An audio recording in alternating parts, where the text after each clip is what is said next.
Hi homies! Let's see kung kakasya ang 5,000.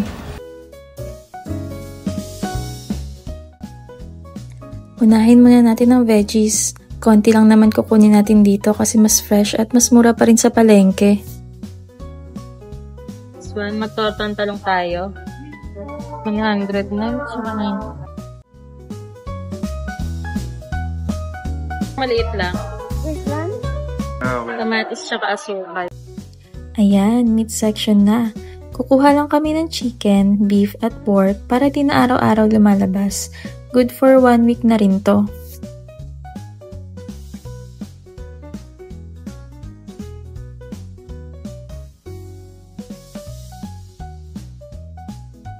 Sinamahan ko na nga rin ng liver para sa aming mga doggies. Next, essential section naman tayo. Kung ano lang yung ubos o kulang sa bahay, yun lang kukunin natin. What do you want to buy?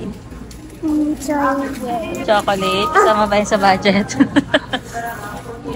Ano yung lagay mo, Dad? Pang... Ha? Mamaya ng chocolate later. Oh. Sige na nga, kuha ka ng chocolate. Okay, let's go. Ayun, nakasingit pa nga si Ate Ria ng chocolate. Tara, tuloy lang natin ang pamimili.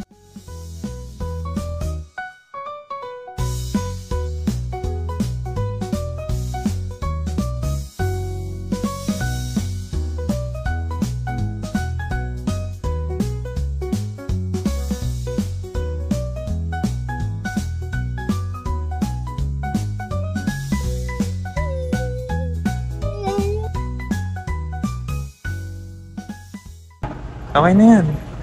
Pero hindi pa to sure. Parang magkano estimate mo? 4.8 lang yan. 4.8 daw estimate ni Daddy Vic, pero sa dami ng laman ng cart, good luck. Eto na. Parang kinakabahan ako kung lalagpas ba o pasok sa budget. Team Mommy or Team Daddy?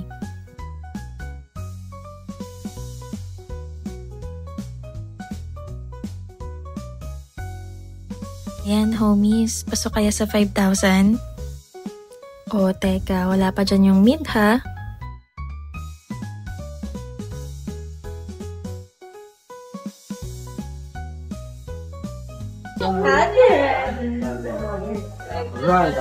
Paling mo lang. Paid na tayo, homies. Si Daddy bumili pa ng gatas ni Ria, pero hindi na yun kasama sa total, ha? Time to go home, homies. I-comment nyo na sa FB post kung magkano sa tingin nyo ang total. At huwag kalimutan sundin ng mechanics. Baka kayo na ang manalo ng 500 peso GCash. See you on our next vlog!